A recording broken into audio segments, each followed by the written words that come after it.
Technologia, that seems to be the newest word in 2025, isn't it? If you interact with any social media platform, you just can't seem to escape it. Isn't it amazing the things the machines we built can actually do? Think about it. Cameras, lights, screens, gadgets, barriers broken, interconnected together, reaching far beyond. You can name it. Isn't it just amazing? But there seems to be a question nobody's really asking. At what cost? Have you ever really thought about it? At what cost? You see, the currently is a silent robbery of emotions, and no one actually knows. And to help you understand, I'm going to prove it to you here right now. I want you to think on this, and I need to give you a very good answer. Really, think deep on this. What was life like before the earth was invented in 1975? What was life like before the AppNet was invented in 1983? Any idea? You see, let me guess. How many of you actually did take your time to ask the person by your side, what does the earth mean? How many of you actually looked by your side and say, what was AppNet? But your answer or your first response was you either attempted to pick up your smartphone or either attempted to pick up a device and try to Google search what these things were. And yet, we forget that there is someone seated right next to us who would actually be skilled or knowledgeable in that particular area. See my point? Just for reference, the earth refers to the first personal computer that was ever invented. And AppNet refers to the birthing of the internet. Isn't it quite fascinating and at the same time shocking how far apart we become despite being interconnected together in a world as this with the internet? Have you ever really thought about it? Just like what just happened here right now. We're so quick to want to Google up the answer and forget that there is a knowledgeable person seated right beside us. I'm here to remind you, we humans are the original intelligence. If you fail to understand it, before ever computers were made, we were there. Just a reminder, we built the computers, we wrote the codes, we developed the systems, and equally wrote the algorithms upon which they run. In fact, it seems as though we've given them everything they ever need. But here's the twist. We've given them much more. We seem to have given them our humanity without even knowing it. When was the last time you actually took your time to memorize a phone number?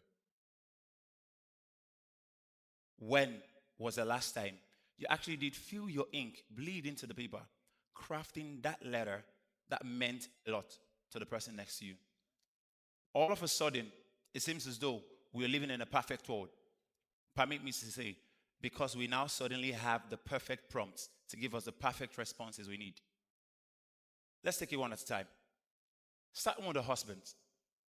You use your prompt and craft a very powerful message, very heartful, nice, seems flawless to send to your wife. But yet, it's heartless. Have you ever thought about that? A friend once said to me, Victor, we chat every day, but yet the last time we really talked was 3 months ago. That hit deep. Why, I'd asked. He said, because our replies are auto-generated. It's now as though it is bots talking to bots, chatbots to chatbots, emojis one to the other. No real intentionality. Guess what? Our friendship was quick. Our friendship was prompt, but yet it was dead. Because why? Nobody was really there. All our responses were starting to be auto-generated. Might I remind you, we are humans. We are not made out of RAMs or processors. No. We're made out of soul. We're made out of emotion. And that's sets us apart. Little wonder why the actual computers are actually made to mimic us. But yet, we seem to want to throw them away. In our homes, the lights are on, the devices are charging, but our hearts are far apart. no more intentionality. We seem to be caught up in one thing or the other. Why? Because we're suddenly serving the same devices that we make.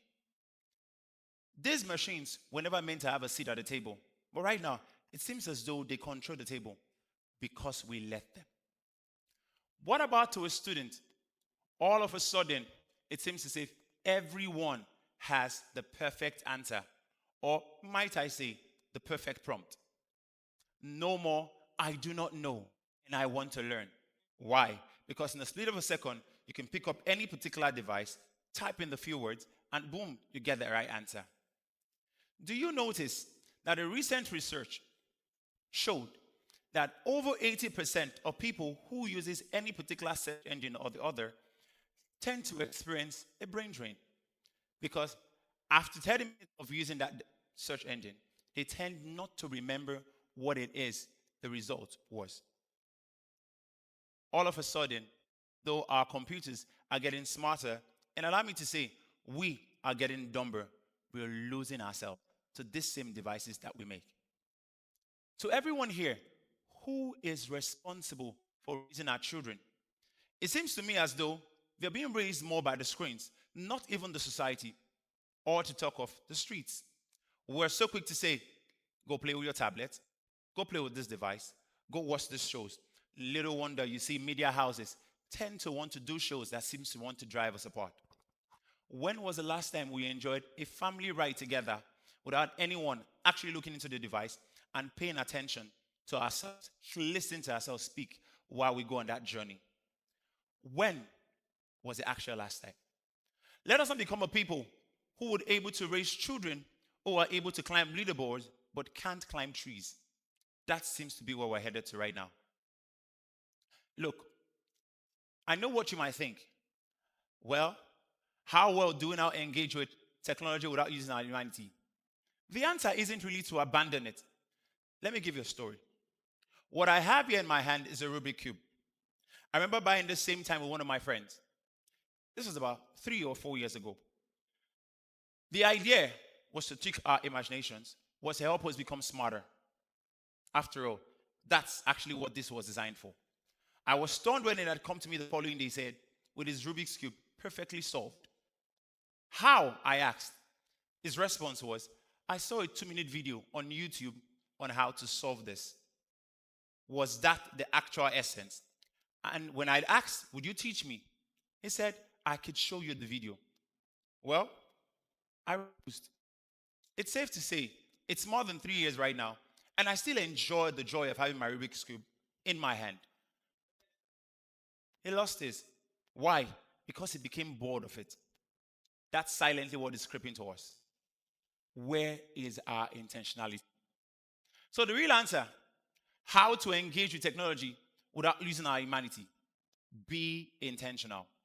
See, when you take a picture, let it not be all about swiping, scrolling, tapping, likes, shares, and comments. No. And ensure it's for a memory. Let there be a time where we come together as a family to go through those albums. Again, as one, not people divided. Little wonder why a tech giant like Bill Gates would often say to his kids, no devices allowed while we're on the dining table. Why? Because we're trying to build ourselves back together. Let's not forget, we are the original intelligence. So, when I'm done with this speech today, I don't want you to applaud me. No. I want you to really sit back and reflect. What am I doing differently? Am I being enslaved to the devices that I own? Am I being enslaved to the computer that I have? Remember, long after these devices are gone, we will be here. They were created to serve us, not the other way around. I want to remind you this. First, and digital second. Your first point of reference should be what the human knows, what the human man can actually do, not what my device can do. Because at the end of the day, it's not about the data that we leave behind. What really matters is the life that we live. Thank you.